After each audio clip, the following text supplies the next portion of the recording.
Group है sir. अभी अपने लोग सीखेंगे प्रेजेंट कंटिन्यूअस। हाँ, प्रेजेंट इंडेफिनिट टेंस। ठीक, पहला सीखना है प्रेजेंट इंडेफिनिट टेंस, दूसरा कौन सा प्रेजेंट कंटिन्यूअस टेंस, और तीसरा प्रेजेंट परफेक्ट टेंस, चौथा present perfect continuous tense. Total present के अंदर अपने को 4 पढ़ना है, ठीक है। अब उन 4 में पहला हमने ये देखते हैं कि प्रेजेंट इंडेफिनिट का क्या मतलब है। इंडेफिनिट मतलब जिसका समय निश्चित न हो। जैसे अगर कोई समय निश्चित नहीं होगा तो क्या होगा,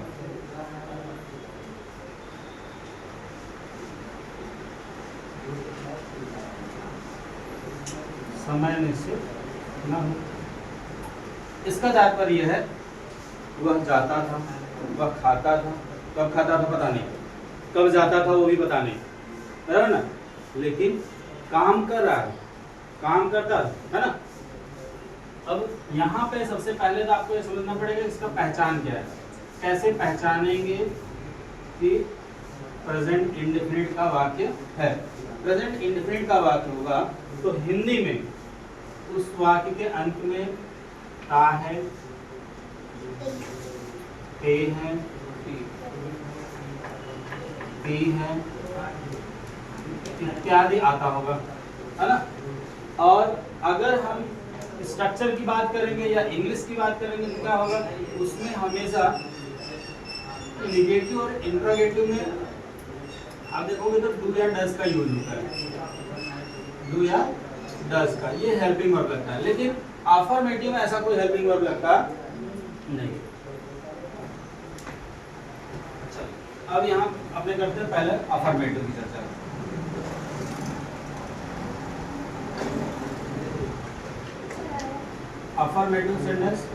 अफर्मेटिव सेंटेंस में जो स्ट्रक्चर होगा, जो सिंटैक्स होगा, वो क्या होगा,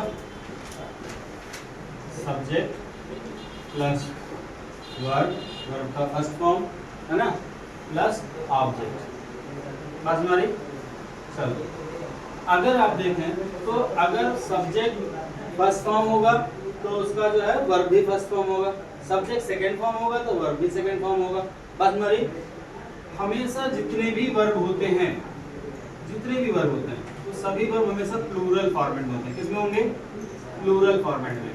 अब प्लूरल फॉर्मेट से अपने को सिंगुलर फॉर्मेट में बदलने के लिए, प्लूरल से सिंगुलर में बदलने के लिए हम एस या ई एस का यूज करेंगे। किसके साथ, वर्ब के साथ।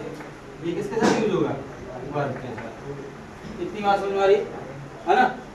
चलो एक एग्जांपल देखते हैं तो आइडिया आ जाएगा।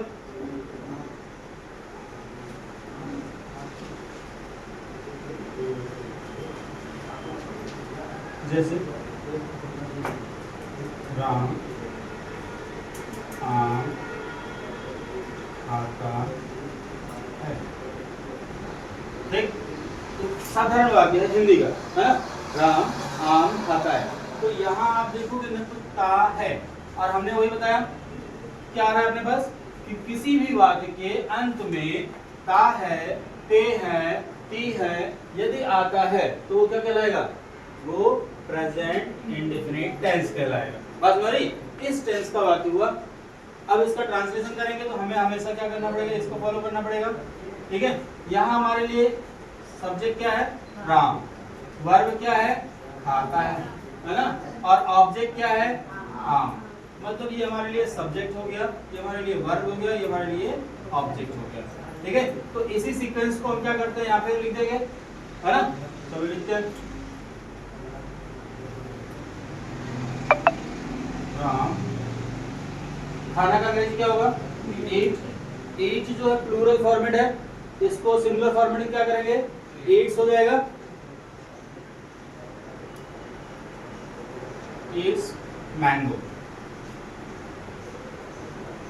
कोई दिक्कत है इसमें, है।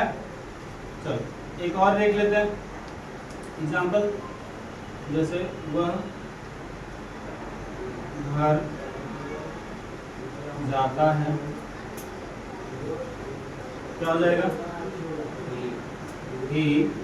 अब ही जो है ना, आपको देखा जाए तो प्रोनाउन है, लेकिन ये सिंगुलर है, इसके लिए क्या हो जाएगा, जाना जाने के लिए गो होता है और गो का सिंगुलर फॉर्मेट गोज हो जाएगा, ईएस लगेगा यहाँ,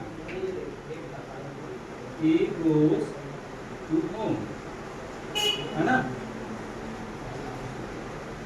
दूसरा वह पानी पीता,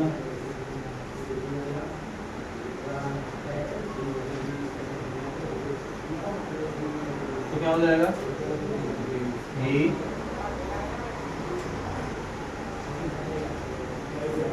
drinks water।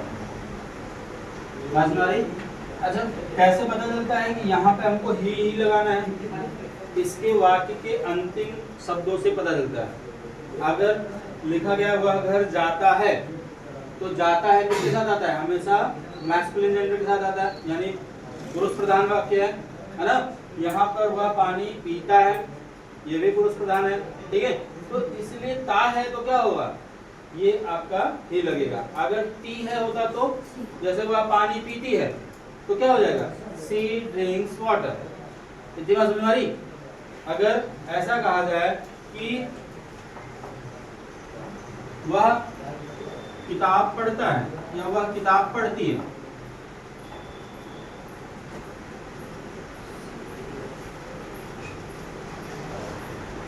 तो क्या हो जाएगा, सी पढ़ती है, ध्यान आ गया, सी रीड्स बुक।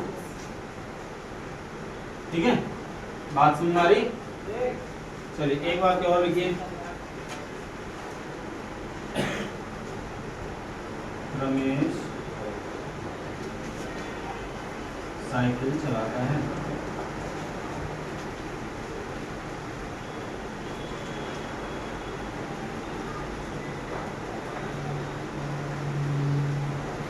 क्या हो जाएगा, रमेश राइडिंग साइकिल, या तो फिर ड्राइविंग साइकिल, राइडिंग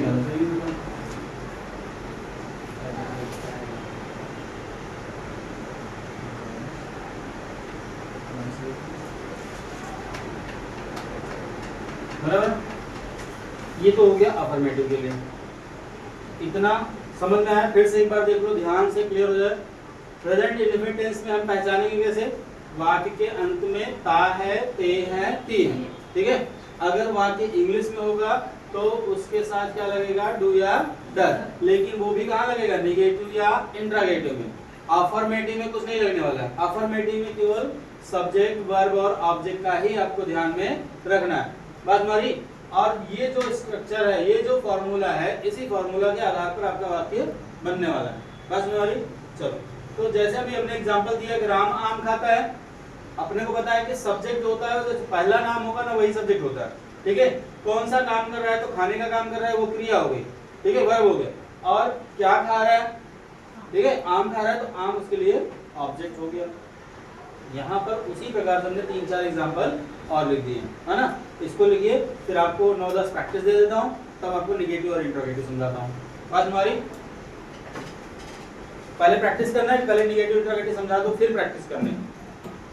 बोलो प्रैक्टिस ना, ठीक। पहले इसको लिखिए,